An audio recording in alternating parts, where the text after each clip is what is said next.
Hey, there we go. That is not the transition I wanted to have, but hey, there it is. Welcome in, everybody. Good to see you. Hello, hello, hello.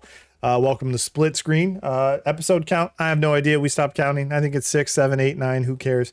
We're still single digits because we do it every 2 weeks. But that's okay. It kind of works out. Let the news flow and build as it should within a couple weeks. But yeah. This week we got some topics we're going to discuss. I think we're pretty excited about it. Thanks to Nick Knack. One of them is a pretty big one that is really special to me. So I appreciate that. But before we get into any topics or any of that kind of stuff, I do want to let you know we are down a host or a co-host today. He is, I believe he's playing D&D. So good on him. I know that's something he loves and we're kind of happy for him. So Hermes will not be joining us, but that's okay, because we have Nick Knack here. Nick Knack, how the hell are you? How have you been? What you been up to the last couple of weeks? Yeah, I've been pretty good. Been playing a little bit of some video games. Been working hard. Working hard, hardly working. Definitely. Are you still working from home, or do you go in every so often? Yeah, I'm hybrid, so I do three days at the office, 2 at home. Man, that's Yeah. Did you used to be full-time remote, right? Mm-hmm. Man, what's that? Is that like a weird, I don't know how long you've been doing the hybrid stuff, but is it a weird thing? Does it even feel worth it to do the hybrid, or is it? I don't ever want to go back full time in the office. Okay. All right. It's such a weird I don't know. Something broke in my head of just like, oh man, everyone's got to go back, and then now it's just like, no, I don't think we do.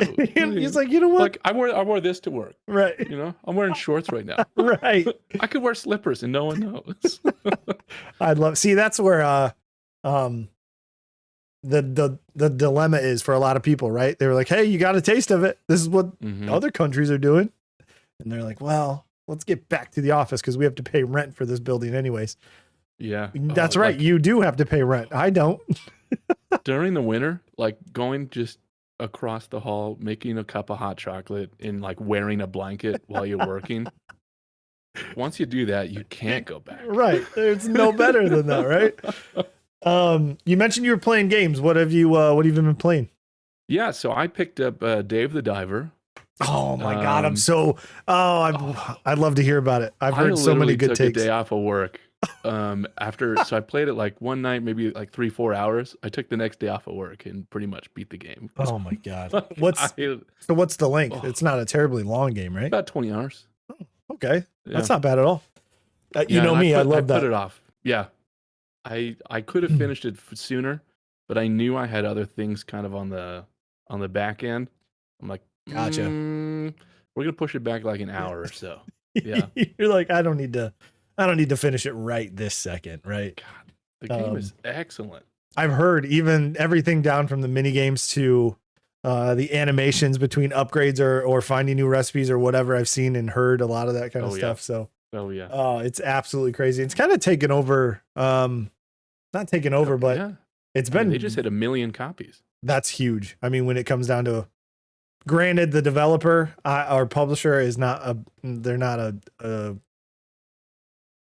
well sought after developer or whatever, but I think it's Nexon, right? Which is they use Mint. Oh man, I can't remember what it is. Yep. It's Mint.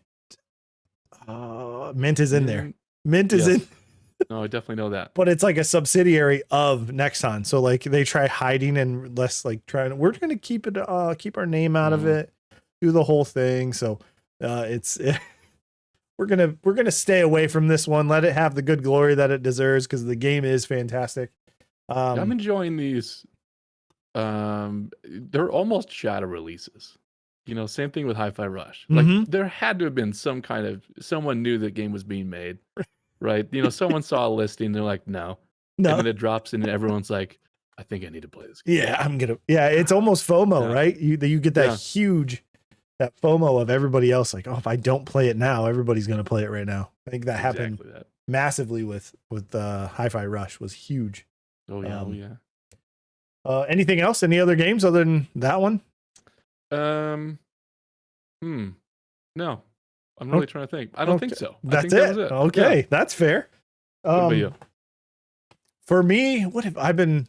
It's usually Apex and FIFA on the weekends. It's kind of just the standard, as you can see in chat. There's a soccer ball because this guy just doesn't want to let it go ever. But those things usually on the weekends, which is a lot of fun. We have a good time there. During the week, though, I kind of stick to the same schedule. Once my daughter's in bed and my wife or whatever, we'll be doing a puzzle or playing our own games. I've been trying to pick it Final Fantasy 16 and just chug away at it. And I was high on this game right when it started, and I got the first 20 hours in, which I feel like that's a breaking point for me. If I'm 20 hours in and I don't have the same amount of energy and high that I get from the previous 20 hours, like hour 20 to 25 is really gonna make or break if I really want to finish this game, especially a longer one like that.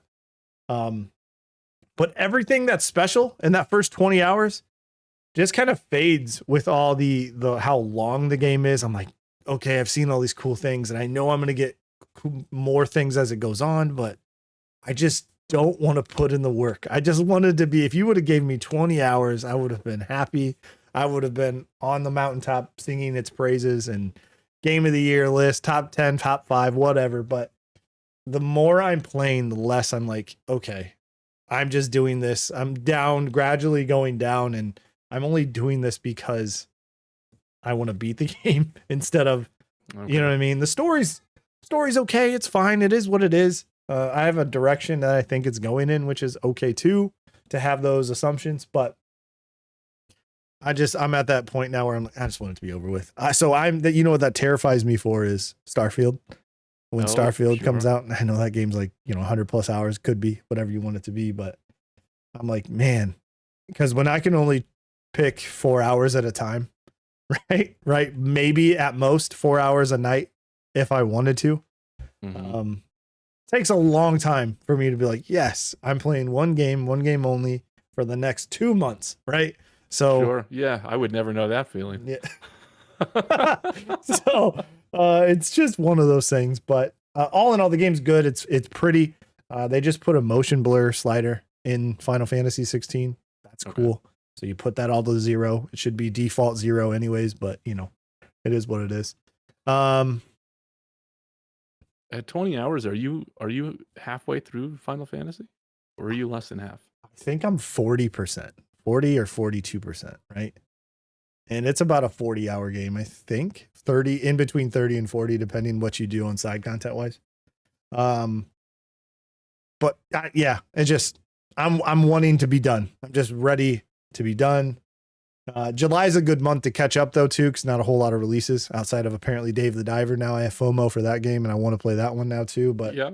I also hate starting games at the same time as I'm already playing another game. So sure, just tough to do. But that's been my focus really. I was gonna play the Bunker, Amnesia the Bunker, but I feel like saving those maybe a spookier time, right? I think playing in July is weird.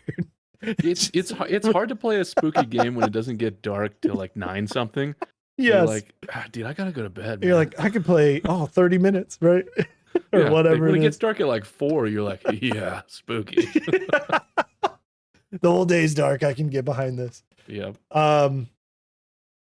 So yeah, and there's another one, Layers of Fear is one I actually bought. The Bunker was on Game Pass, so I didn't feel like I needed to play it, but Layers of Fear is one I'll check out. Hopefully soon, but not a whole lot game wise. Just been focused on those.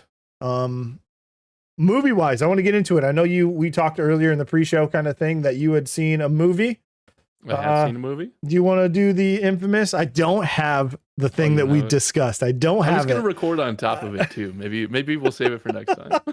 But I did it and I was like, this is a little bit too difficult. So, go ahead. I'm going to let you introduce it. I'm going to let you go ahead and get it.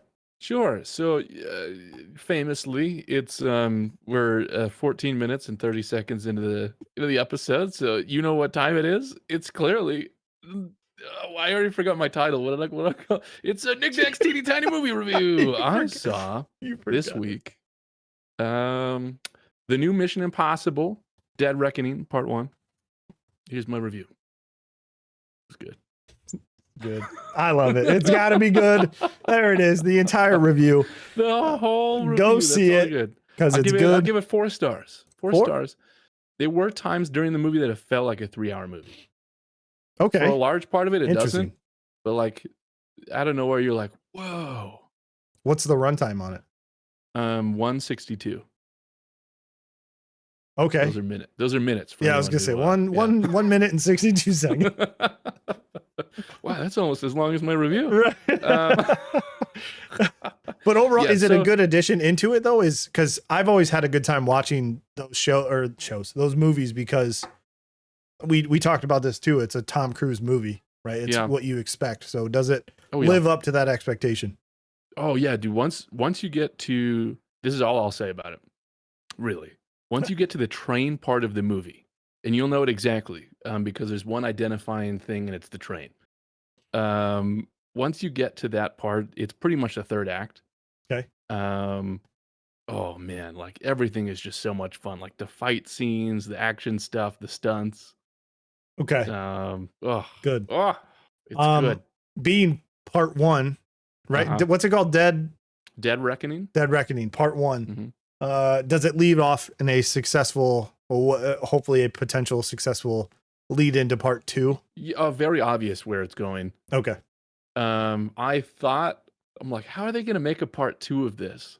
And then I'm like, okay, well, they're here and they have to get all the way over there, and there's a lot that can happen. So yeah, I guess. Okay. Because and I was thinking about this, that we've had 2 movies, Across the Spider-Verse and this one. Granted, I haven't seen this one yet, but going into Across the Spider-Verse, not knowing it was part 1, and was that like publicly?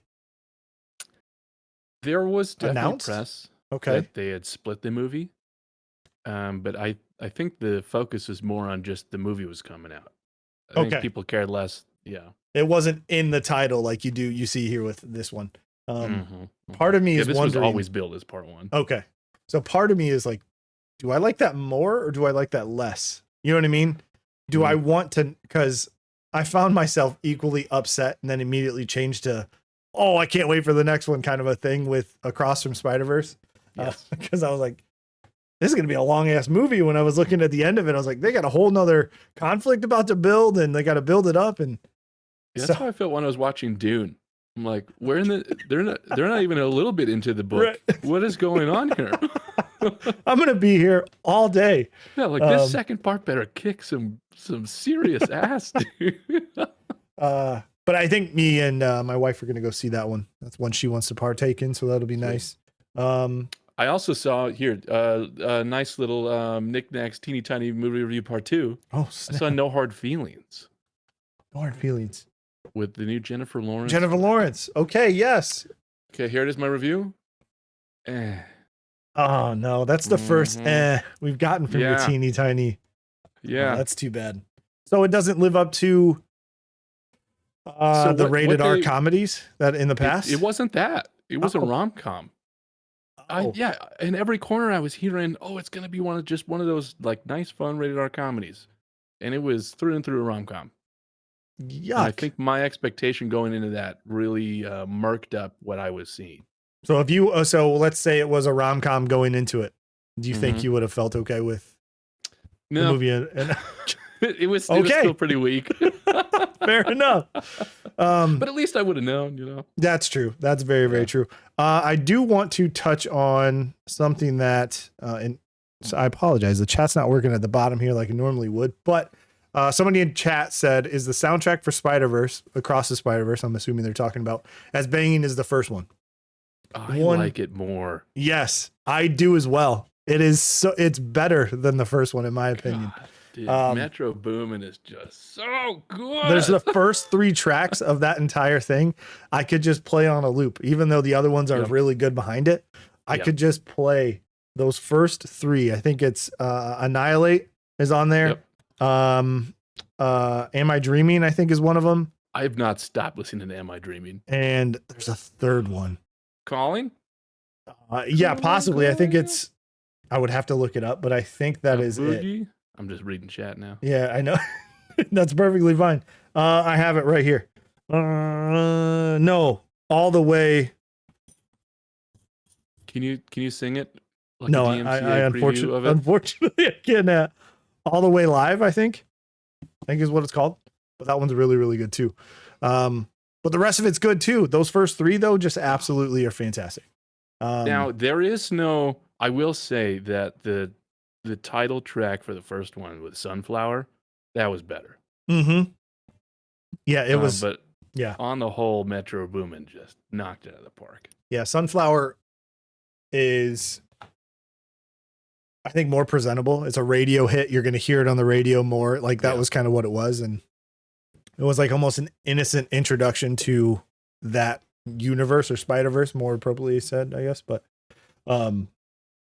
yeah, man, it's so good. Both are fantastic, but I think in overall, the second one is just better. Like, I'm going to equate the soundtrack, if we would have to keep talking about this, to like Tarzan. That whole soundtrack, that would never be on the radio, but it was just like hit. Yes, exactly. Posey was a good option. Yeah, I agree. Yeah, Breezy's right. He was as popular as ever. It was a real good point for that one. It still has a cameo in it. Right. Yep. Exactly. Yep. Yes. And they had Metro Boomin as a cameo. Mm-hmm. I like that. I like that they're doing that. You're like, oh, you did a music for our movie. You want to be in it? You want to be in it? Yeah, I do. Okay, here you are. It seems like fair. Maybe that's how they pay them, right? They don't actually use it. It's not a currency. There's no payment. They're just like, hey, you want to be in the movie? Of course I do. Are we allowed to say that right now? What? With what's going on? I no. Super strikes. Yeah, super strikes all the way across the board. Man, classic streaming services. Yeah, and did you, speaking of the strikes, did you hear the Disney Bob, I think Iger is his name? Yeah. Came out and what he said. Some outlandish stuff. He had the same interview. I'm like, that's a good point. Yeah, Star Wars and Marvel, they are putting out too much content where it's diluting the actual theatrical releases. I was like, you're right. And then he says something else. I'm like, you're dog shit. What's wrong with you? So yeah, he's just I mean, I guess CEOs are going to CEO sometimes, Mm-hmm. Yeah. Now we know what clouds the brain, I guess. It's millions of dollars. It's money. It is definitely money. But awesome. I can't wait to tell you what I think of Mission Impossible. It'll be good stuff. Couple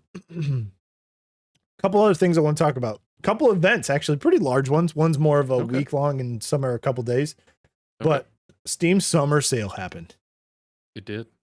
Did you pick anything up? I picked up 2 games. Dave the Diver. I picked up Dave the Diver. And it was 10% off. Was it? Which is would steal. Like, I mean, that's $1. That's $1 something. And then I picked up Green Hell. Oh, okay. A game they're still updating. Really? A nice little survival game. I was like, hey, Hermes Akumu. I don't know if you've heard of him. Oh. Nope, never. Honestly, he'd be a great co-host to the show. I was thinking about adding a third person. We should definitely get into that. I'll reach out. Okay. Yeah, I say you'll fit nicely right in between. We'll just throw him at the end. It'll be perfect. Yeah, it'll be great. He's like, he's a survivor game aficionado. Figured I'd hit him up, see what it is. And holy cow. I don't know how much you know about that game, but they might as well make it so you die when you're in the menu. Like, they thought of everything. They're like, you know what? If you're going to walk around the jungle, bugs everywhere. Leeches, you're going to die. Rash, because you touched that plant, you're going to die. Oh my God. Yeah, he said that game. He spoke very highly of that game. I remember when he first played it. But we never got into the details of like why, or maybe this is after he put in the time that he did. But I've heard he's spoken very highly about it just being an overall good survival game too. Oh yeah. There's good building. The micromanagement it's painful, but like you sign up for it. Okay. Like it wasn't a surprise to me for that. So got you. Having a good time with that. So would you put it, is it more difficult than some of the other ones you played? Yeah. So I've played like other games where it's just food and water, and played them on hard where that goes down really quickly. Right. So like your first few hours really suck. Yeah.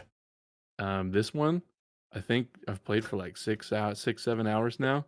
Yeah, and it's no different. Like things have gotten worse now. I have more things to kill me. I'm dying. Oh man, that's awesome. Do you think you've gotten because puzzle games have always been the thing I associated you with, right? Yeah. Do you think survival games are kind of creeping, not up or past or even close to puzzle games, but do you think they're getting up there in a genre that you like just enjoy more and more now? I am so fallen in love with survival games. Is there a type that you, because there are different types, right? There's is it the first person stranded on an island? Because you and I played Raft. We did play Raft, and that's together. A survival game, and that was an absolutely fantastic game, right? But I wouldn't qualify or put that anywhere near Green Hell, Sons of the Forest, like those types. I know those more realistic type games, but is there a type of survival game you're enjoying more than the others? Yeah, I've had so much fun with the cartoony vibe. That Raft and Grounded, where there's a story that you get to explore on your own terms. You can accidentally find some of it, but it's always locked behind an earlier progression. Okay. I like that, where you're not punished for going somewhere too early. Gotcha. It's just like, stay away, like a normal game, like an RPG perchance. Oh man. But no, I like the kind of cartoony survival games. Those are just a blast. So I think and this is not a survival game, but when what is it called? Palia.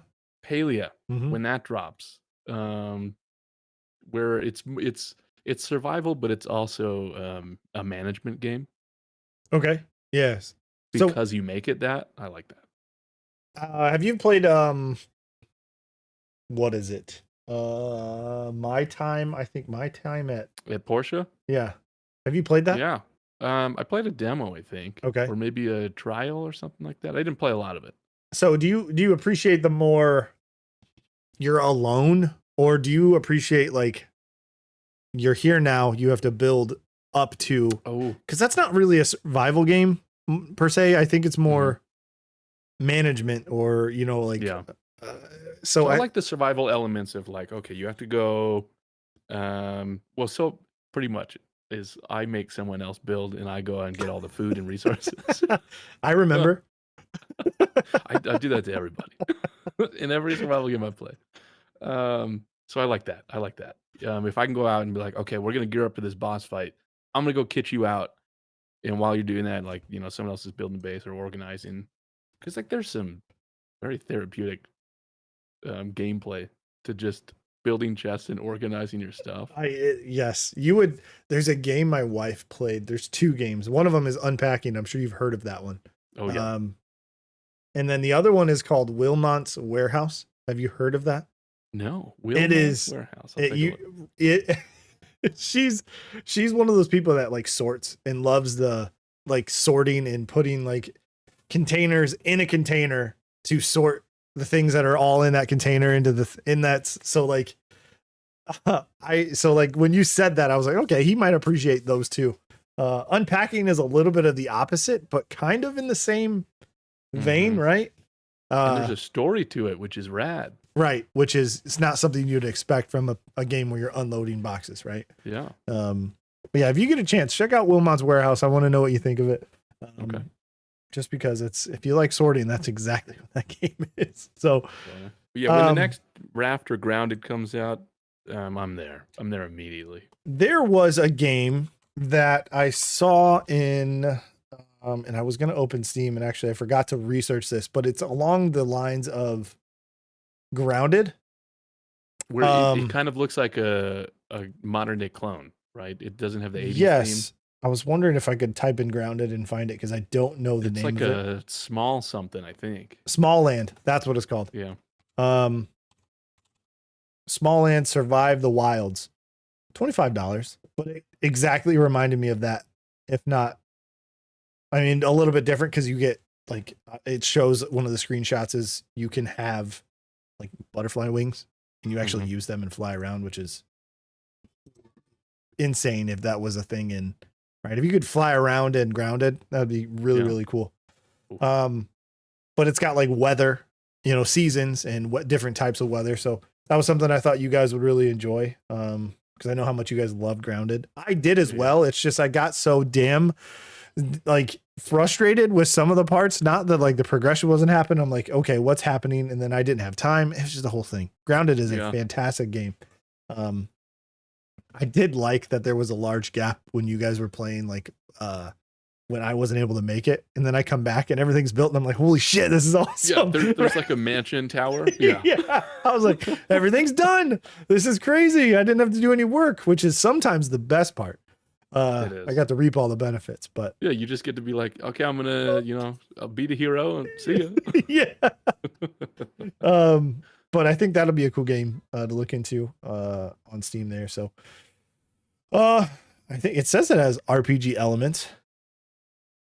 Speaking of, I wanted to have a discussion. We'll start with this one because the video game preservation, I could go on for days, but we'll see where that conversation kind of goes to. But I heard a conversation or a discussion during a stream. It was Ezekiel the Third, who's been streaming for almost 10 years. I think he's been a part of Twitch for that long.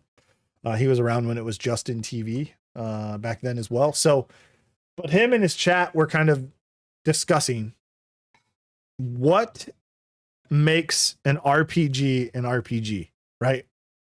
And I'll throw that to you real quick. So what do you think for you specifically? What do you think that is there specific things like a checkbox, right? You have a list of things and you're like, how many? So one of these has to be checked for it to be an RPG, but what makes it a deeper RPG for you? Because you have different genres. We talked about it, classic RPG, JRPGs, top down ARPGs, like there's a ton of them out there, but what do you think qualifies for you? Oh boy. I Which think RPG means role playing game. Just want to let everybody know. Yeah. I think I'll take like a today spin on it. Okay. I think I need to be able to make a character and change some aspects of it. So character creation, got you. I think that's a facet of an RPG now. And if it's not there, it feels like something's missing. Okay. There needs to be quests and side quests. So, okay, so just a little bit of non-linearity to it, but the main quests are always there. Okay. So these are staples for you to qualify as an RPG? I think so. For you personally? Yeah. Okay. Yeah. Otherwise I would put it in a different category of like, I'm sure there are some roguelikes that could dive into an RPG space. Right. I'm spacing on literally all of them now, but I'm sure there are. Returnal would be one, right? Yeah. But yeah, and then honestly, no replayability.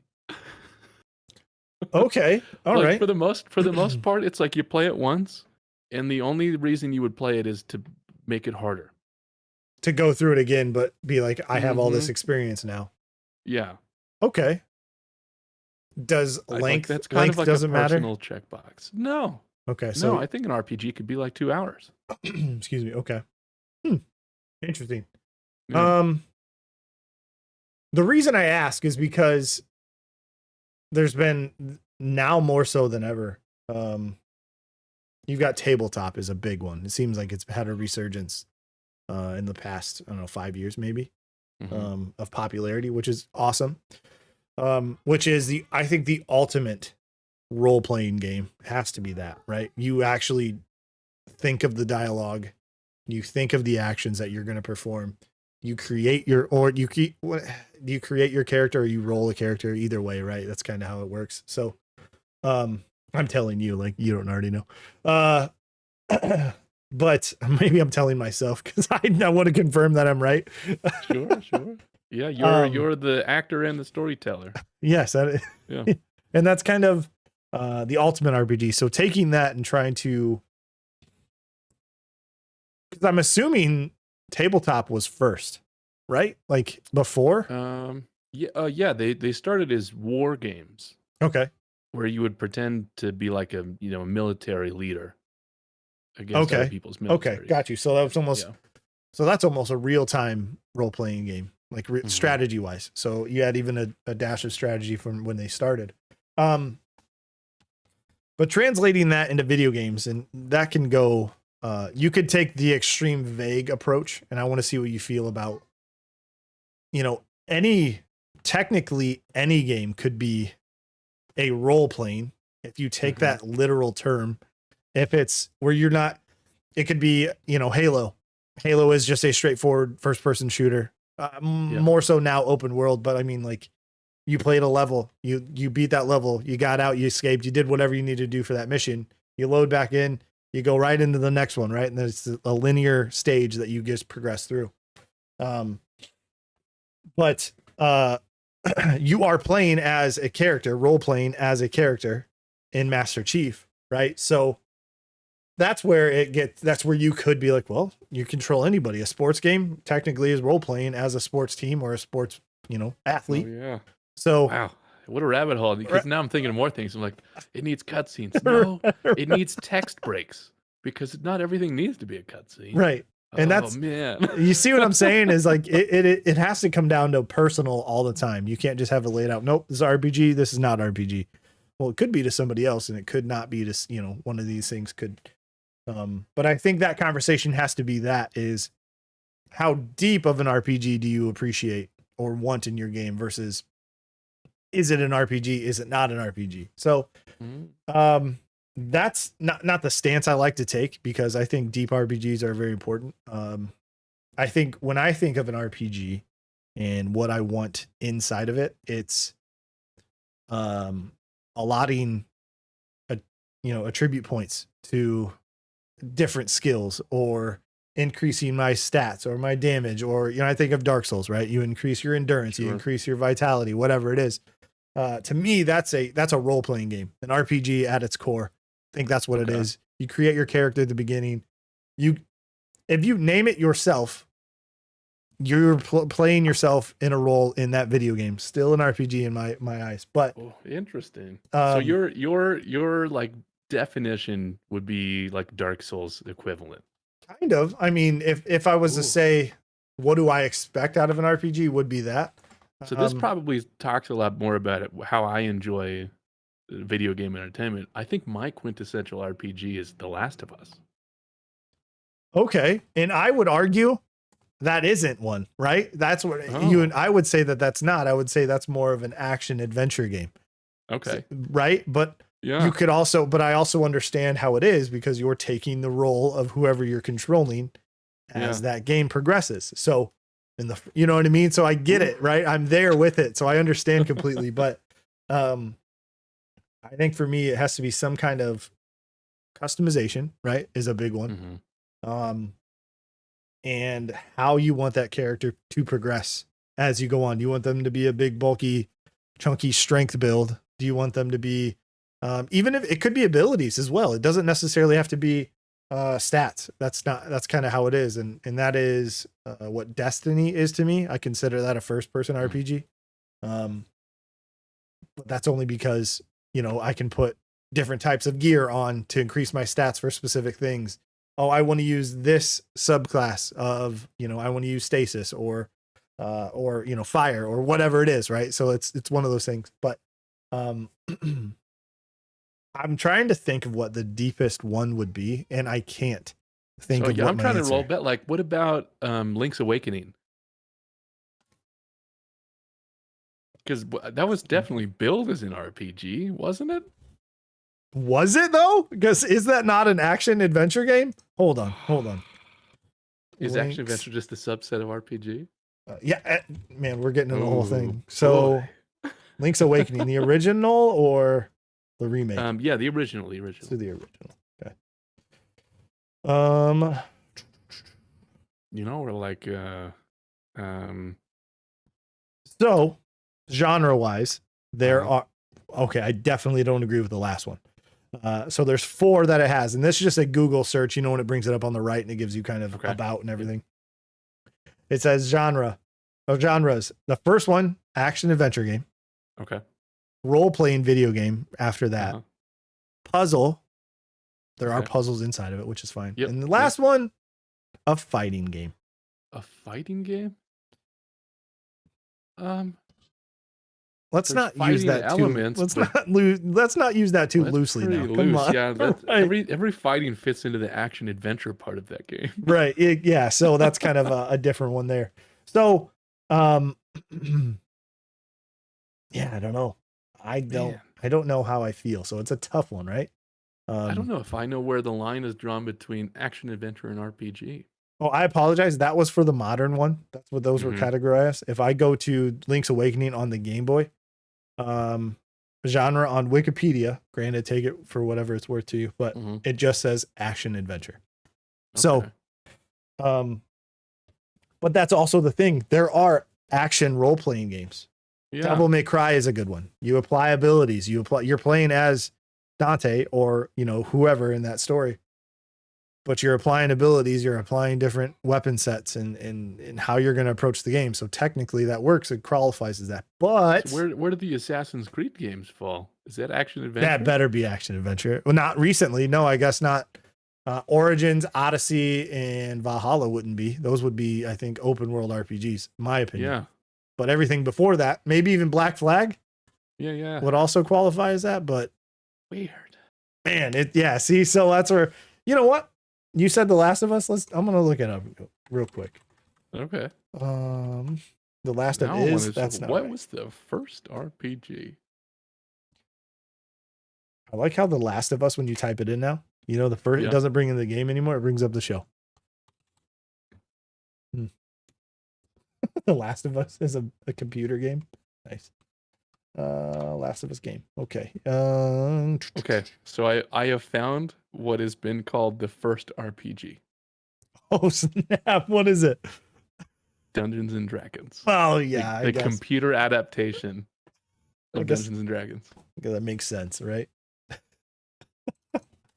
Man, so in that vein, everything has to be Tolkienian. Is that a word? Okay, so what are they saying about Last of Us? I was looking up it's giving me the show, man. Stop doing that. What they're talking genre about is The Last of Elder Us? So, How? Okay. Last of Us, action adventure game, survival horror, and Hmm. stealth game. Stealth game if you're good at it. If that's the route you choose, I guess, right? You could Yeah, just blow okay. everyone's head off with a shotgun, or So this thing's talking about how Elder Scrolls is one of kind of like the first breakthrough. This is mid 90s. Okay. But to me, like, there are so many games that I could attribute to inspired by Elder Scrolls. Maybe it's Elder Scrolls in space, Skyrim in space or something. Right. But I think those would be classified as action adventure and not role playing when they share almost all the same elements. So, what about The Witcher? The Witcher, it looks like their definition of RPGs are all about specs. If you can spec into something, that makes it an RPG. Okay, so if you can customize it to your whatever you want it to be for your playthrough. Like intelligence, strength. Got you. Okay. Stuff like that. Man. So you're determining the competence of the person you're controlling of what they're going to excel in, not excel in. Okay. Yeah, I mean. So maybe that's its roots from D&D. Right. So Fallout for me would be it because of special. Yeah. I mean, Skyrim's a huge one there too. Yeah. But then even more so than that, you still have like the classic RPGs, which are you have a team based and you walk around and you have you know what I mean? Like Divinity, Original Sin 2 is a huge one. I classify that as an RPG, right? It's turn based, but it's still an RPG. You have to build out those characters and your squad and your team. But like now I'm thinking like in the JRPG space, there's not a lot of specking going on. It's like combos that you learn. Okay, let's use Final Fantasy. Well, this is a perfect point. Is 16? Yeah. Action adventure game, hands down. Everything, not everything. Most everything Final Fantasy before that, probably an RPG, a role playing game. Yeah. Right? Maybe not 7 Remake. It's not as much as a role playing game, But 16, you're absolutely not speccing out your character. You're leveling up and increasing those stats by just getting a level. You don't get to pick where to spend them and things like that. You have gear, but that's few and far between matters at all, to be honest with you. You have abilities you can choose from and what customize that way. But I think everything 15 was probably also action adventure. So I'm getting Kingdom Hearts as an action role playing game, not a JRPG. So it's an ARPG. Yeah. Interesting. I would have never ever categorized it as anything other than a JRPG. So do you explain? I guess I've never played through a Kingdom Hearts. What do you do? Do you add stats to your character or no? No, you level up combos is kind of what happens is you learn new attacks. Yeah, now I'm really. Do you pick and choose from those? I want to use this combo. Oh nope. Yeah, it's like the same vein as Pokemon. Of like you level up, you're like, oh, let's pick this move. Yeah. That's really simplified. It is not that simple. I understand. Let's pick this move. There we go. But like I just know Square and Square Enix is producers of JRPGs, and so I would just put anything under their purview as that. Interesting.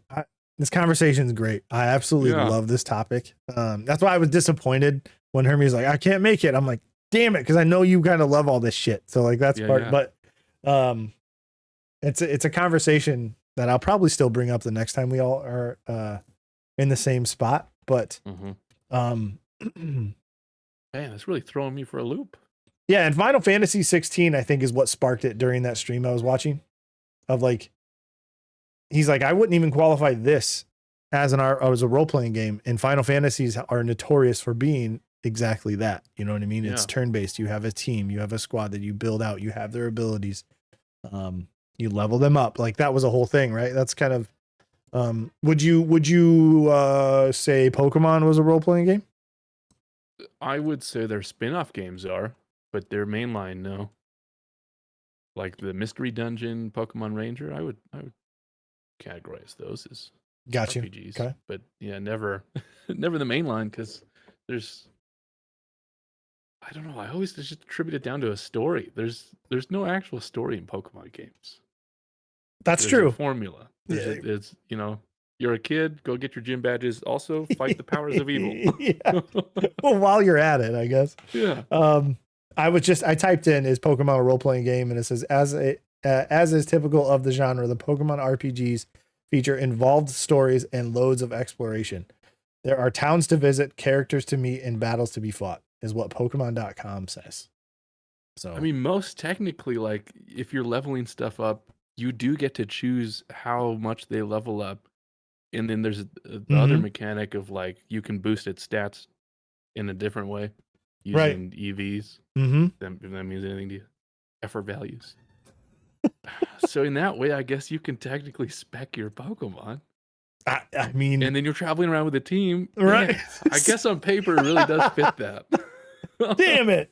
What is my childhood? Yeah. Man. Like I would say that's an action adventure game in my head. See, and that's what I think it's a great conversation, because everybody's answer will be almost different, right? So that's kind of the way it is. Masterclass.com RPG guide, 6 types of role-playing games. I was going to read it, and then I just read this. It says role-playing games, or RPGs, are video games where players engage with the game world through characters who have backstories and existing motivations.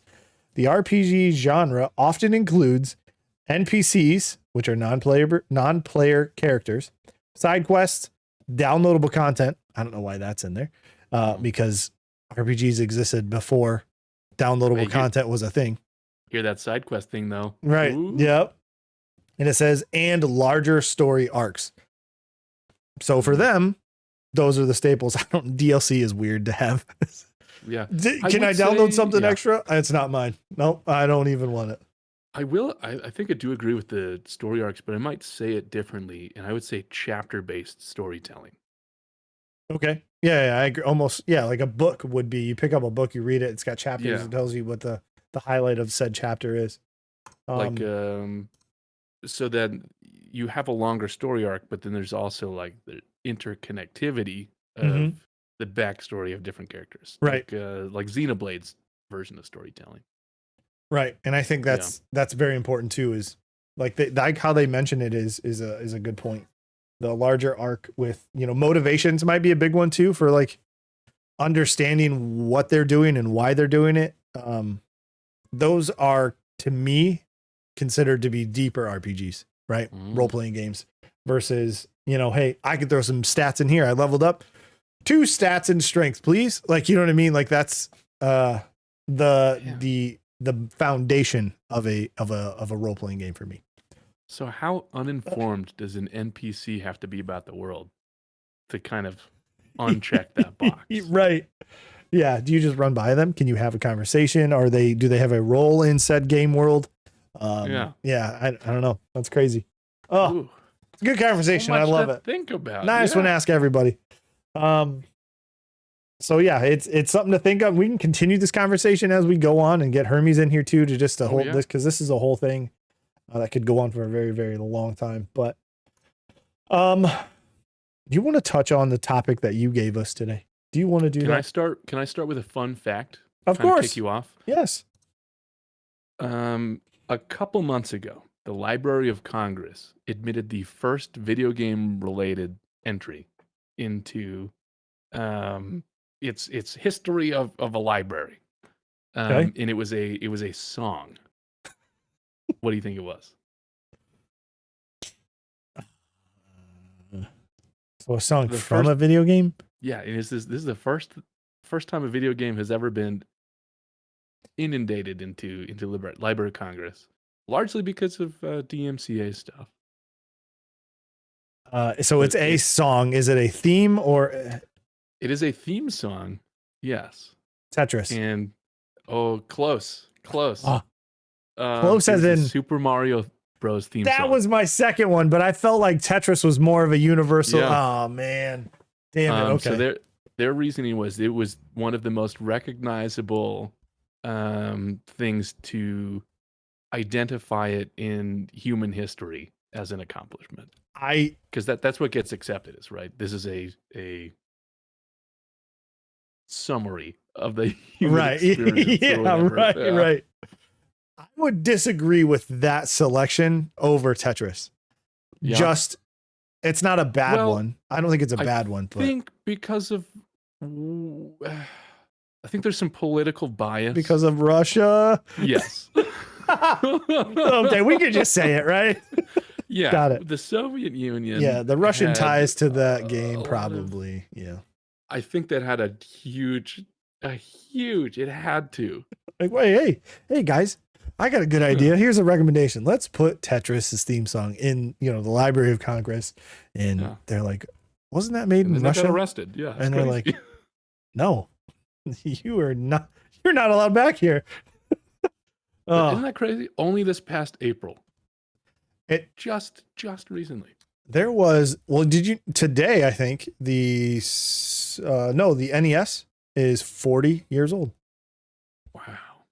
Which I Happy consider birthday, NES. This is me being probably some people who might be a little bit older than me would say no, it was this, but I would probably say that was the culmination of the popularity of what video games are today. That's where it started, right? Atari was a thing. I get it. I'm not trying to discredit it. Granted, I don't give a shit about the Atari, but I think the NES, the Nintendo Entertainment Center, made it it had to have, that's what started most of it for, I think, a lot of people, where it was like, oh, I can have a video game system. Oh shit, I can play this Italian plumber guy. Like, you know what I mean? Turn off the Nintendo is pretty universal. Yes, I can. Yes, that is very true. Well said, King Pocket, by the way. I would say the NES is probably where it started. I don't know about you, but that's the first system I had played on. If we can just jump right into the middle of the article on what they're saying is retro in general. Oh my, yeah. This is unbelievable to me. the powers above. Yeah, have exactly. said Yes. that we can start calling a game retro if it was made in 2010 or before. Yeah, I'll read the thing here. It says the Video Game History Foundation, the VGHF, partnered with the Software Preservation Network, an organization intent on advancing software preservation through collective action, to release a report on the disappearance of video games. Classic, in this case, has been defined as all games released before 2010, which the VGHF noted is the year when digital game distribution started to take off. I agree with the back half of that. Yeah. That is when that happened. That's but like 13 years ago. We're remaking video games of that time, and some of them only look a little better. Yes. You know? Yep. Oh my goodness. Like how did that? Oh man. I am not. I was playing this retro game. Halo 3. Yeah. Right? You know what I mean? Halo 3 is now considered to be retro in their eyes. So when did Skyrim first come out? 2011. Just it's not retro. Oh, it was 2011. It's not retro yet. The only reason I know that is because it was 11. Yeah. God, okay. What? Too bad, man. I'm gonna look at 2009 video game titles. What was the game of the year in 2009? Any guesses?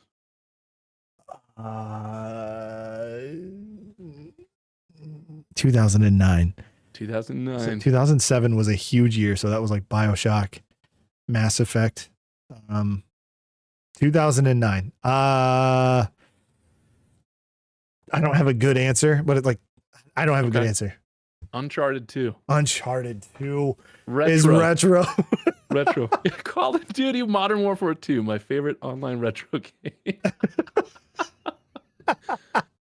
Which I think they just fixed a lot of those servers.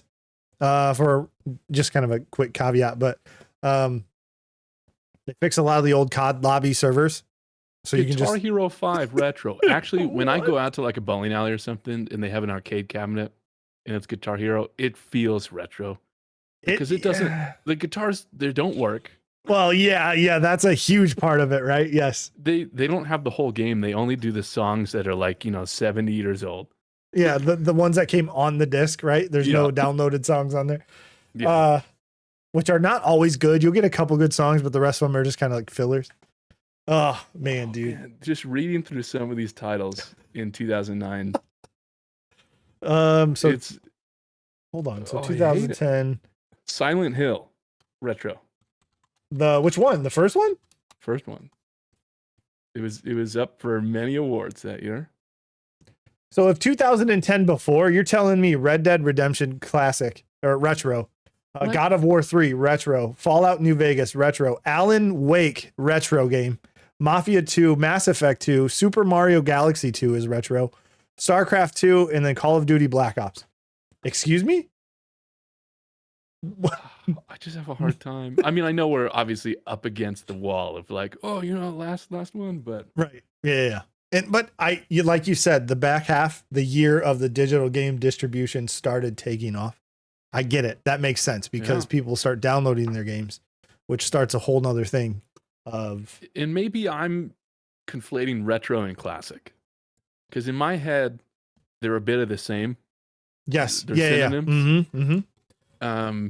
Well, would you do the same thing with a different medium, like a car, a classic car versus a retro car?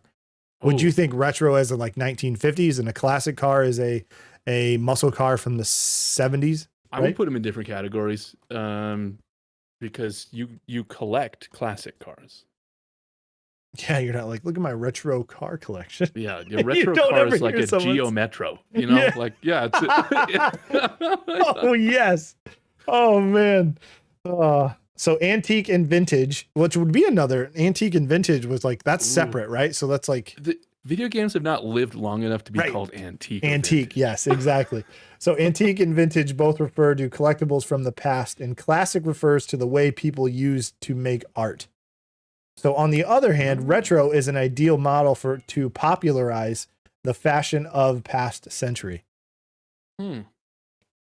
So that's not speaking of video games. That's more of just the actual lingo of what those things mean. So, I can agree with that. Classic being the, how people used to make art, which is video games are now considered, I think, or should be. Like, obviously, your World of Warcraft and your RuneScapes will always be classic. Right. Which didn't they just make those? WoW Classic, didn't that just come out or something? So, but let's dig into it. Let's get into the actual article. It is from Kotaku. So I'm going to share it in chat if you guys want to follow along or anything like that. So it's there for you guys to read as well. But here's the tweet from the Library of Congress. Oh, perfect. I'm actually going to open that because I want to see that. So the headline says an alarming 87% of retro games are being lost to time. In the first study on the commercial availability of classic games, only 13% have been preserved as of now. Despite being a billion-dollar industry, video games are something of a dying medium, as a vast array of titles are frequently killed off in one way or another. However, according to a new study, the number of games being lost to time is quite staggering. Nearly 9 out of 10 US games are critically endangered. I don't like those terms being used for critically endangered. Like they're not animals. It's not half a century old, pretty much. The Video Game History Foundation, the VGHF, we already read this one, but they're talking about the classic being defined as, 2010 or before. This one reads, this chapter here is the status of physical video games. In the study, 2 groups found that 87% of these classic games are not in release and considered critically endangered due to their widespread unavailability. One example from the paper is 2006's Yakuza on PlayStation 2. It has been remade in the form of 2016's Yakuza Kiwami, which is hailed as excellent, but as the VGHF specified, Yakuza Kiwami is a complete remake from the ground up and should be considered a separate title, especially since the original game is no longer in print. This is what the VGHF is arguing for. In quote, for accessing nearly 9 in 10 classic games, there are a few options. Seek out and maintain vintage collectible games and hardware. Travel across the country to visit a library, or piracy is what they say. VGHF co-director Kelsey Lewin wrote, none of those options are desirable, which means most video games are inaccessible to all but most diehard and dedicated fans. That's pretty grim. That's kind of the reason I do what I'm doing, is not necessarily because I'm a staple for preservation. Look at me. I'm preserving all these games. It was like, hey, I played all of these and now it's just like a hobby. It's a hobby for me now. I think the availability, the 87% is insane to me, right? Do you think there is, and maybe you don't know enough on the topic, but do you think there's a company that is actually putting a solid effort to preserve some of these older titles from their older generations? Or do you think there's one that doesn't really, I'll say it, Nintendo's probably the worst, right? Out of all of these, right? They just kind of, but Nintendo's notoriously known for holding its value of all their retro games too. So, you know what I mean? It's like, what to collect and know what to look for. You see Super Mario Brothers at a garage sale for $2. You're pretty good buying that game and making some money on it. So, but what do you think? Do you think there's a winner or loser in this, or someone's doing a better job than others? Well, I mean, let's see, I have the video pulled up. How recent was this? Yeah, 3 months ago. I thought it was recent. A creator named The Completionist. I don't know if you've heard of him. I have. Yep. He recently has bought every Nintendo Wii and 3DS game because they closed the Nintendo eShop. Mm-hmm. Yep. That's a big undertaking. Did he have a total? I thought it was like 20K or something like that. Oh, let's see if it's in the description. It was a significant amount. Yeah. He spent a lot of money. When I think about that though, like, I'm assuming he has it first off. I'm assuming he doesn't. It was an effort for the Video Game History Foundation. Right. Is Okay. why he's Good. doing it. I was gonna say because of like he just does it and he's like, I'm keeping it all for myself. Yeah, right. Yeah. If you ever want these games again, I'm gonna emulate them and put them out there illegally, right? So yeah. But I just like, I mean, this will always. I hope it's never not always, but consistently always like a pain in the side. It's all because of DMCA of why we can't have a library of video games, right? And like up until really recently, you couldn't I guess legally tamper with your own equipment to play the older games. As in what? Like, so you can't like buy an old system and like break its warranty and play and or repair it and play the game again or whatever, as was interpreted by a 2018 law of like, yeah, no, you can do that now, which is just like, thanks. How does that fall under piracy? Yeah. I bought everything. Yeah, this is mine. But it's like it was circumventing a different law that kind of responds to ROMs. Right. But like it's my own hardware, dude. I think and this kind of goes with speaking of ROMs is a gray area when it comes to emulation, right? I adore emulation. I have no like, just for me specifically, I'm not going to I'm not downloading these games and these ROMs and these emulators for the fact of like, I'm not going to go out and buy that game because now I have a digital copy on my computer that is going to look better, right? I can make it look better than what it did before. But me personally, I'm going to download it so I can use it in a more common setting, right? I don't want to have to bust out the Nintendo 64 or the Super Nintendo, plug it in. Oh, it doesn't even work with the TV that I have. So then I've got to find an old school TV to then. So it's, for me, that's kind of how it is. I'm downloading them because I'm a fan and I want to play them in a more comfortable setting than, busting all this stuff out, sitting cross-legged on the floor like I used to when I was 10, which I can't do anymore. I'm my knees aren't there.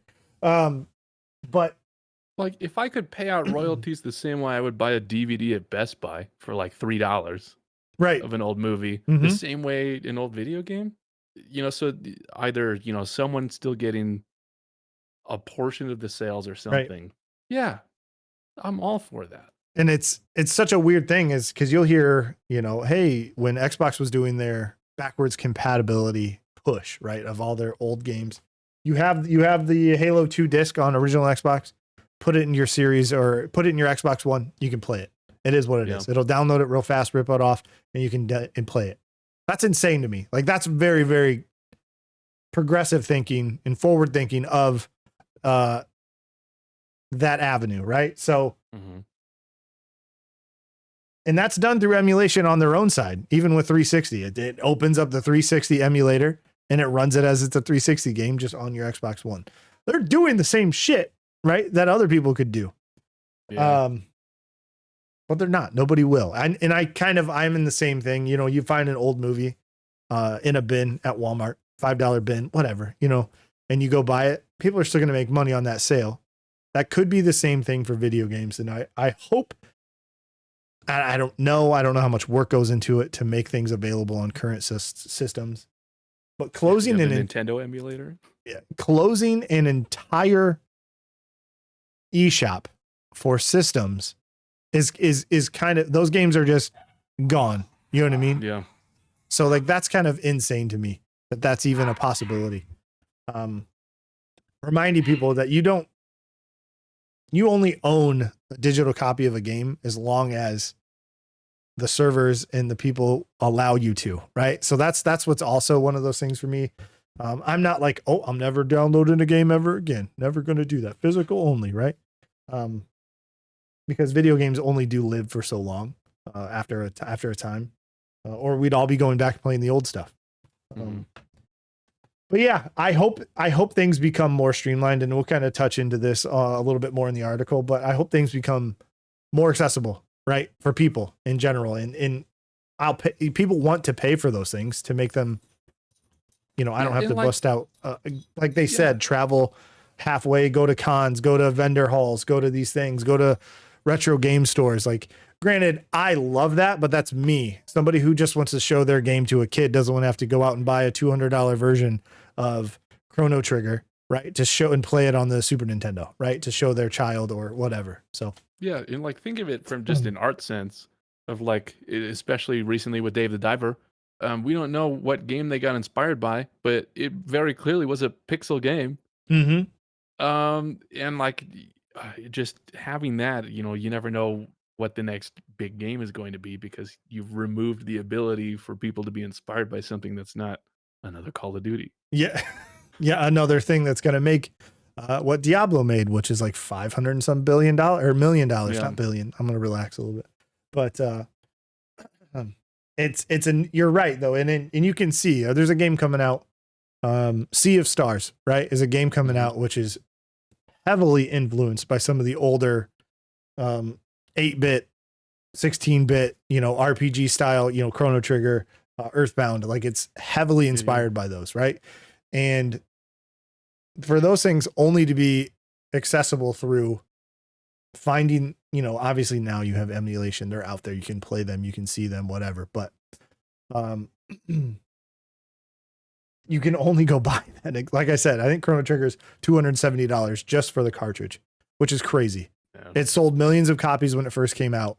It's not a rarity thing. It's a demand thing for that game.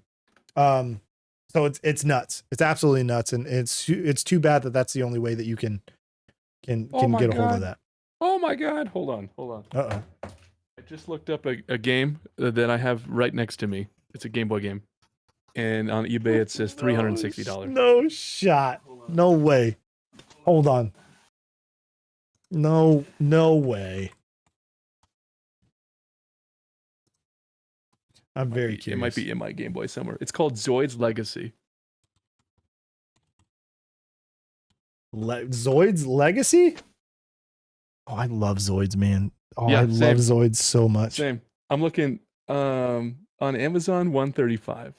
eBay, $360. Yeah. Oh, Zoids was so good. Don't get me started on Zoids, man. Oh, I love Zoids. And you can like not watch that anywhere. Like if you wanted to watch. Oh, I'm watching it places. Well, yes. Download that shit 20 times over. Right. Or maybe I didn't. You have to stay vigilant these days. Pirates are everywhere. Right. Yeah. Gotta be. If you're not with them, you're against them, right? Man, I've emailed everyone in Japan. Please send over a copy because they make new games, but it's only they don't make any localized ones. Mm-hmm. Oh, which is like, please, there's a market. I'll buy them all. Continuing on the article, I want to read a little bit more because this kind of touches into other mediums of different entertainment, right? Sure. Grimm is right, particularly when the study claims that just 13% of game history is archived in libraries right now. And that's part of the dilemma here. According to a March 2023 Ars Technica report, laws around the Digital Millennium Copyright Act, DMCA, largely prevent folks from making and distributing copies of any DRM protected digital work. While the U.S. Copyright Office has issued exemptions to those rules so that libraries and researchers can archive digital material, video games are explicitly left out, which makes it nigh impossible for anyone to effectively study game history. What the shit? Yeah. Why is that a thing?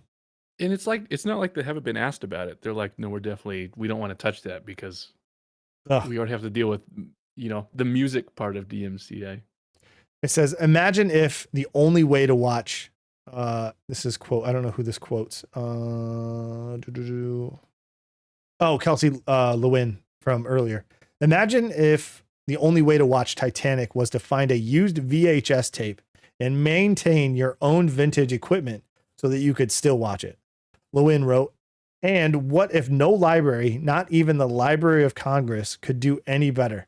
They could keep and digitize that VHS of Titanic, but you'd have to go all the way there to watch it. Sounds crazy, but that's the reality we live in with games. $180 billion industry while the games and their history disappear. Exactly. That's I crazy. couldn't say it any better. It doesn't make any sense. Granted, that's kind of what I'm doing, the uphill battle of, it's different, but it's not legal with ROMs. And it just, emulation is not a thing. Ripping BIOS from, even if you ripped BIOS from your own PlayStation, right? It's doable. You think you would be able to, but you can't. So that stuff is still obviously definitely not a good idea if you don't know, or try to keep it secret if you do. Like here I am talking about it. The ESA opposes preservation exemptions. In a phone call with Kotaku, Lewin said that while not particularly surprising that most classic games are not available anymore, the numbers are still eye-opening. She further explained that the study's methodology. We took lots of random samplings from video games from this time period before 2010 that spans every console and PC and even some 1960s mainframe stuff. The Wind said it is truly random samples so that people can kind of see what it's not all about, making sure Mario is available because, Nintendo is going to keep selling Mario. But for every Mario that's available, there's 9 other games that maybe you've never heard of, that maybe aren't even historically significant in any way, or that we know of yet, that I should say, but could be potentially really interesting for researchers. That's that's massive. So I don't don't know, man. It's a weird thing to get into. The conversation sucks, but it also shows you how absolutely young compared to other ones like mediums or forms of entertainment that the video game is compared to music, art, film, even stage plays, right? It's just how young it is. If we're only just now getting archivists who are up in arms about stuff, that's pretty crazy. Yeah. That's pretty crazy to just be living in there. You're like, no, we need to record it. You're like, it just happened. Yeah, it was. It's Black Ops, right? It's Call of Duty Black Ops. I don't want to tell you. I don't know, man. There are some, I will say there are some. I just want to go to the game store and buy Pepsi Man, See, that's the thing. It's not even a good game. But people want to keep it so it's still accessible in the future, right? That should be what it is. I'm trying to look over it real quick here. When the eShop shut down, the availability of Game Boy library, the number of available Game Boy games, went from something like 11% to 4.5%. What the shit? Man. The company wiped out half of the availability of the library of Game Boy games just by shutting down the Nintendo eShop. And that's not even the slight against Nintendo. They just shouldn't be 1 point of failure for the many games. It's wild that doing something like shutting down a shop can take many games out of release entirely. That's true. And those aren't available anywhere else. And unless you want to go to every store in the Midwest, you might be able to find some shit, right? But, yeah. God, that is crazy. It sucks. That's crazy. But here we are. So other news. Actually, anything, we must uncover the Atari ET landfill. Yes, we should. Oh, it'd be cool to have. We didn't talk about the Xbox thing. Oh, the FT, yeah, the Microsoft thing. Mm-hmm. Yeah. Yep. I think what Knickknack is referring to. Do you want to go ahead? I'll let you talk. I feel like I've been talking a lot. Yeah. So a big court case has been going on for how long has it been now? I'll look it up. I'll see when they first announced it. But it's been less than a year, 6 months maybe. Let's see. But pretty much, Microsoft was like, "Yo, I want to spend a bunch of money and acquire Activision Blizzard." And then the FTC, Federal Trade Commission, for people who don't know, or people who forgot, were like, "Yo, what if you didn't do that?" Which kind of sparked a big debate about, is this becoming a monopoly? Is this too much? Blah, blah, stuff like that. And most recently, the U.S. Court of Appeals has denied the FTC's motion to stop Microsoft from closing on this deal. And I think it has some pretty big ramifications because the certified dick Bobby Kotick has said that he will step CD. down if Microsoft acquires them. And I think the world needs him to go away. Yeah, that needs to happen ASAP. So I found the answer. It was announced on January 18th of 2022. So Wow. I'm sorry. It's been a year and a half. A year and a quick year and a half. Everyone in this chat was still streaming. Yeah, I know. Oh no. Oh yeah, that's a thing. That is a thing right there. My goodness. Oh shit. Wow. I mean, like the discourse it had with Sony and stuff of like, oh, you know, they're purchasing this and that's not fair, and you know, it's just kind of like a battle to pick up properties. Right. And I think we're gonna have those talks again pretty soon. I don't know what's gonna happen as far as a response to this. A lot of people are like, well, what does Sony do? Who do they go out and buy now? And I think maybe they've already been in conversations with people for a year and a half, but they haven't finalized or like, hey, approve this, because they're like, hey, you shouldn't be buying, people. But yeah. So the deal's supposed to go through on the 18th if they continue pursuing it. Yeah, so they filed, the FTC filed an injunction to stop the merger, which went to a court in front of a judge, and there was a hearing and all that kind of stuff. The judge made the decision to then deny that injunction, which of course the FTC could appeal, which they had to do quickly because the 18th they could just close it and be like, we don't give a shit about your appeal. And then the FTC's appeal was denied, now allowing Microsoft and Activision merger to go through in the US. There's still issues in the UK with the CMA. Could go through in the US as of midnight tonight, 11:59 Eastern time. So we'll see. Who knows what's going to happen? It's absolutely nuts. Yeah, we won't be live. We won't be live for that. I'm sorry. Yeah, we're not going to react. Yeah, the answers. There will be no live reaction. I can tell you, I'm excited for it to be done. Purely because of what Game Pass could potentially look like. I think after this thing goes through and everything's done and the dust settles, who knows what it's going to look like? Nobody knows. Nobody knows the plan. Microsoft knows the plan. Nobody else does. We can only reap the benefits. So the entire argument of it being anti-consumer, I had a huge problem with, right? I don't know if that was, I understand the consolidation of properties and companies and of a industry. I get that. That's kind of terrifying. But not when the industry that is taking it, or not when the company taking it over has Game Pass and I can get those games on Game Pass. Then it's not so terrifying. Granted, I'm fortunate enough. I have multiple platforms. Yeah. Not a big deal. But the argument that it was going to hurt consumers, I definitely didn't agree with. And I don't know how you felt about it. That was kind of the whole thing. That was Sony's argument. And if they were doing what they should have done, they know it's going to weaken their position, which is fine. That's what you want to do, is maintain that strength. But I think it's good for a majority of people. If held true, I think that's going to be a positive. Yeah, I think as studios continued to maintain exclusivity contracts, I think they should shorten them.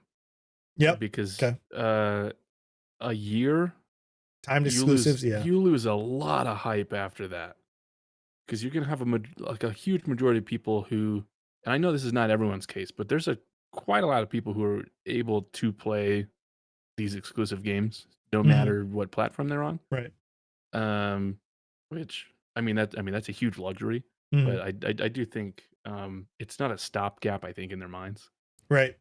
And yeah, like 6 months maybe tops. Right. I think and that's the thing is like these exclusivity. I think it was the CEO of Microsoft came out and he's like, I hate them. I think, what's his name? Satya. I think, Satya. I don't remember his last name. but he came out and said, like, it was up to me. You know, I hate that we have exclusives. I hate that Sony has them. I hate that Nintendo has them. But he's also like, I understand that's kind of the environment though. So he was probably just saying that to get on good graces, but either way, it's a talking point.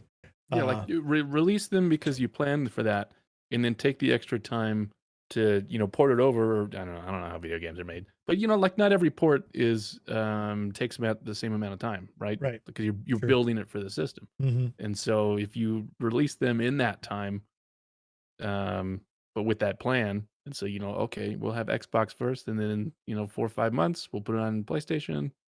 Yeah, and that's kind of what's happened with Baldur's Gate 3, I think, too. I don't know what the exclusivity is there, but PS5 has a release date, PC has a release date, and they were like, we're working on the Xbox One. It's like, okay. You know what I mean? I like that a lot better. Yeah, we're working on it. It's not an exclusive thing. It's taking more time. Yeah.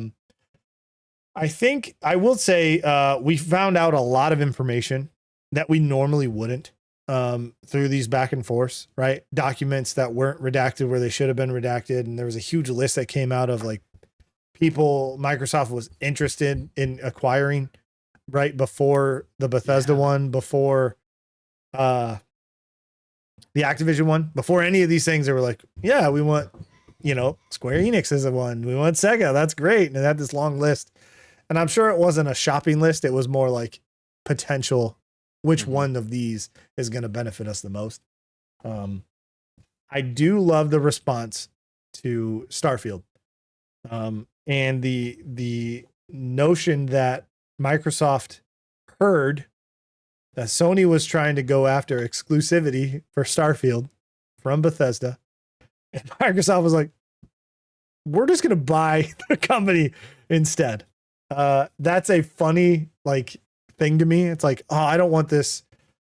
I don't want to sell just to these people. So another company comes in and is like, we're just going to buy the store. The grocery store is ours now. So you have to sell groceries to just us, which is nuts, insane. Right? So, which we know Sony's pretty notorious for doing that, which is fine. You know, it's the battle they choose to fight. They're winning clearly with their first party stuff. Even when it comes to Final Fantasy 16, that's an exclusive third party partnership with Square Enix. But yeah, we'll see what happens. I have a luxury. I think you have also the same luxury.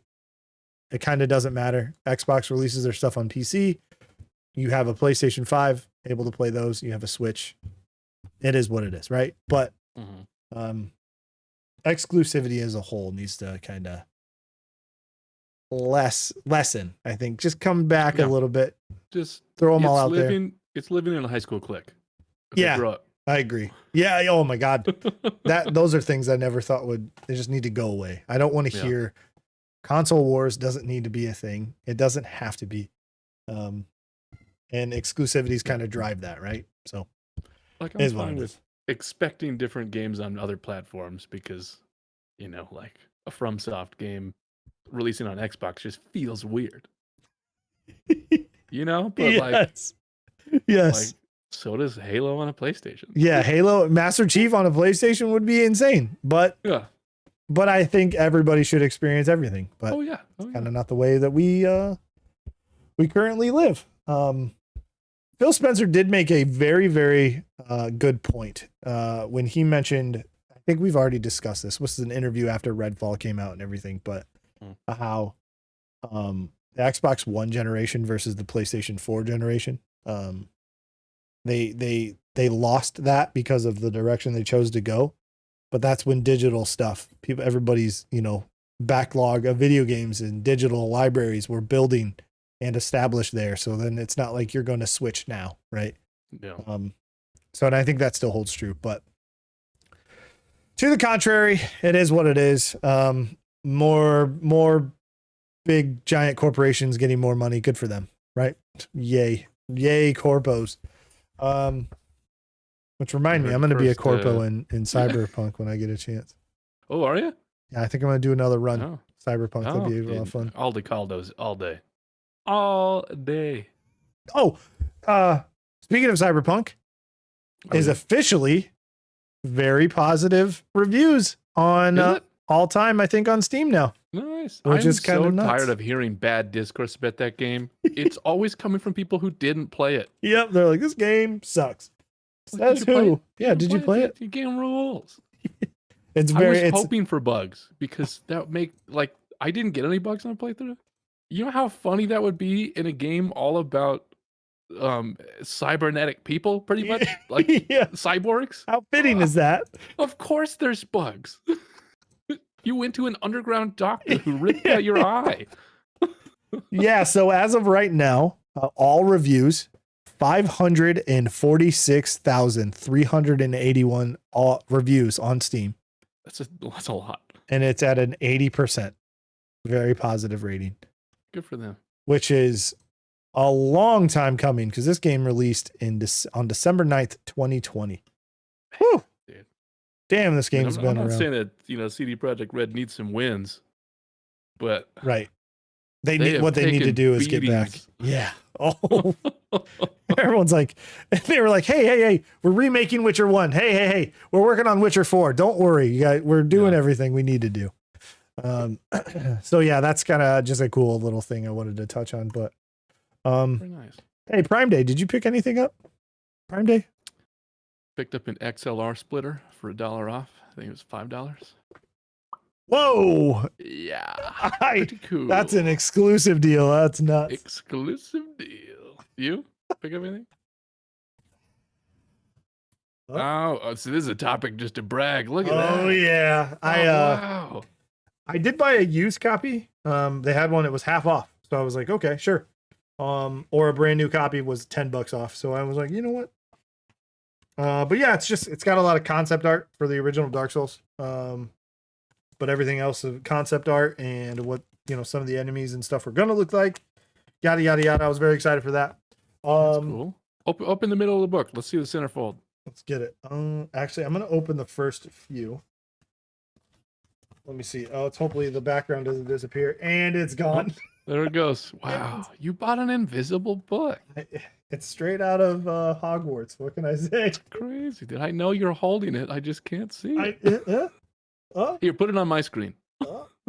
There we go. Dude, that page on the right is sick. Yeah, so it's just kind of concept art of all the different places. Sometimes they have enemies and things like that, but it's just kind of I'm a sucker for art books of games that I love.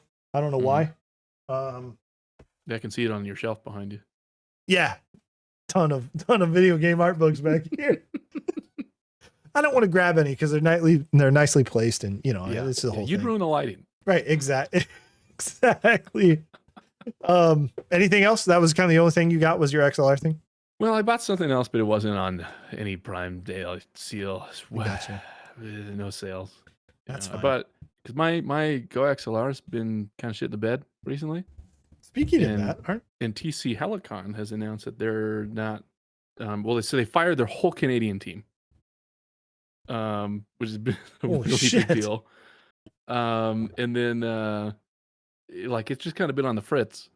And so some community members, part of their Discord, have gone and made a GitHub and are like kind of privately managing the app now and all updates because they haven't updates in a couple of years. Ooh. But it's just kind of on its way out. I think it's more physical damage now. I don't know what happened. Gotcha. Probably a couple power outages too many. Yeah, something. Yeah. Yeah. So yeah, I'm like, well, I'll just move the one from my booth out here and then I'll buy a new one. So that's why I bought the splitter. I like it. Yeah. Fantastic. So hopefully, I also bought A50s, Astro A50 headset. That work for the Xbox and the PC. So that'll be nice to have that compatibility. I won't have to necessarily use these all the time, even though I probably will, because it's connected right in front of me anyways. You know what I mean? Yeah. My mic's right here. Can the mic even show up? It does. Okay, thank God. I thought I was talking into something invisible again. Oh, yeah. Who would... There we go. Yeah, who'd do that? Yeah. Who'd do that? And I also... What else did I get? I got... a desk. Oh, how do you forget you bought a desk? A wider desk. It's going to be wider, and it's also adjustable height, so I can just press a button and choose that. So if I want to stand while we do these things, I can. So I might be up here from now on. I can stand too. It's really not a big deal. I mean, Easy. Yeah. What's a big deal? A piece of cake, man. Hey, can you research this can is? you- Oh man, my my wife, she goes, "Why'd you get the desk?" And she's like, "Cause you don't stand now." And I was like, "Yeah, why would I stand at a sitting desk, right? Why would I stand up and be like, then lean over and start typing and then stand back up like that?" You only do that for a power move at the office. Yeah, that's right. That is so true. But it was pretty good. Not a whole lot of huge things, but I mean, those two things are going to be nice for the setup. But that way I can give my daughter this desk and hopefully get her a computer soon. So we'll see what happens. Sweet. But anything else for you coming up next couple weeks before we meet again? I plan on playing and beating Planet of Lana in that time. Okay, nice. Finally. Have you started it yet? No, because I'm like, the moment I start that game, I think it's 10 hours. Oh, that's not bad. I don't want to like go 2 hours and then stop. You want to do a giant chunk, 2 giant chunks probably. Yeah. I like it. Have it finished 2 days. Oh, that'd be nice. I like that. Mm-hmm. Let me know what you think. I have not heard a whole lot of from anybody else's opinion on it outside of the reviews that you see, but it is what it is. But sure. I know it's one you were looking forward to, so I'd like to hear about that. That'd be nice. Absolutely. What about you? Debating if I'm gonna finish Final Fantasy 16 or not, or if I'm gonna go look up cutscenes. I'm gonna be honest with you. Yeah, just watch the 20 hours of cutscenes. I might have to go look because I know the direction it's going. I get it. Fuck, do I not want to do from that middle stuff to the end? I just don't want to. I'm at that point. Like, you only have like half of that, and then I think you'll start loving it again. As kind of like that final chapter takes off. You get to the end, the climax of the story, and you're like, I know what this is going towards. Maybe I don't know how it's going to end, but maybe I'll push through. I don't know. We'll see. I was trying to give myself a reason to turn on my PlayStation 5 there for a little bit, and I had one, and it's fucking 40 hours long. That's okay. I might just push through because I tend to make a habit of doing this. What is the most recent game that I did that with? I didn't even pick up Jedi Survivor. Didn't even buy it. Just watched the story stuff. Just watched the cutscenes. I was like, saved me some money. That's great. You know what I mean? And now I feel like a bad person. I've been doing that with sim games. I should buy NO 1800. No, I'll just watch someone play it. Yeah. Such a good idea. One thing I've been doing on my off time, jumping into Twitch and like searching BioShock categories. Okay. And going in there and just chatting it up with people, just having a good time, because that's like my favorite, series I think of all time. Just having a good time. That's something I'm doing. I don't follow them, which I know it sounds like shit. How dare you? But like I like to them out right now. I like to experience people. I look for first playthrough, right? Is what I do. You're discovering why Twitch is fun. Yeah, man, I get it. I should stream. That's what I should do, Nick Nack. I think you should stream. I should maybe when you get a new desk or something. Maybe, who knows? I'll stand up and stream. It's a whole nother thing. If it's brand new a feeling, then I might be more motivated, right? Yeah. I mean, look at that. You put a new bookshelf behind you, change your name already. I have a filthy bowling pin. Yeah, it's a conversation piece. Yeah, it's vintage actually. It's like a vintage dog below it. Of course, you got it. Yes, that is my long lost dog. Actually, his name was Rover, and he's a German Shepherd with no hair, short hair. Section 8. I'm gonna read what he said. Imagine only playing the game for 40 hours. Final Fantasy 14. Oh my god, he's addicted. He needs to stop. He needs to stop. A lot of people watch people for the first playthrough of MSQ. What's MSQ? Hold on, I got this. Madison Square Garden. That's no. But it'll help me. It'll help me. Hold on. Oh, okay. You're building. Got it. Yeah, we're building up to it. Okay, MSQ. Mission Square Quasible. Oh, that's a good one. MSQ. MSQ. First playthrough of Midnight No, I think What is Marvel's. Marvel's Sunset? We're getting closer.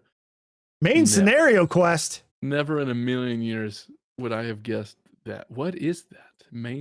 It's the storyline quest? Oh, it's not. Okay. It's the main story quest, but not a game. Oh. I thought MSQ was a game. Okay, yeah. I would. He must be hip. He must be hip. Main story quests? He must be hip. I had to Yeah, all that cool lingo lost on me. Damn it. Yeah. You know why I wear these big old cups on my ears? Gray hair. Yeah, I don't want you to see it. You see this hat? Bald spots everywhere. Yeah. Hey, do you still have the duck hat? Yeah, I've still got the duck hat. Nice. Good for you. It is not. You know what's closer? What? My Space Invader socks. Ah, okay. Yeah. Well, see, that's not a staple for you, so I didn't know that was an option. So, Oh, man. Yeah, this is streamer on streamer. The only reason I made that my whole shtick is because it was close to me during my first stream. I like it. It worked. Screw it, duck hat. And then it became part of your emotes. Fucking fantastic. Yeah, because they're really cute. Yeah. Great. Whoever did those did a great job. They did. They really did. Anything else for me? Christina. You know that timer we were talking about doing? I do. Just really cut it off. I do. I really do. So, what do you think you're going to end up? I was going to do it. I was actually going to do it too. Oh man. So we discussed having a hard timer. If it ever happens, just be prepared for the couple people who are in here. If you ever notice that we just kind of disappear at the end in mid conversation, that's why. So it happens. Don't even worry about it. It's okay.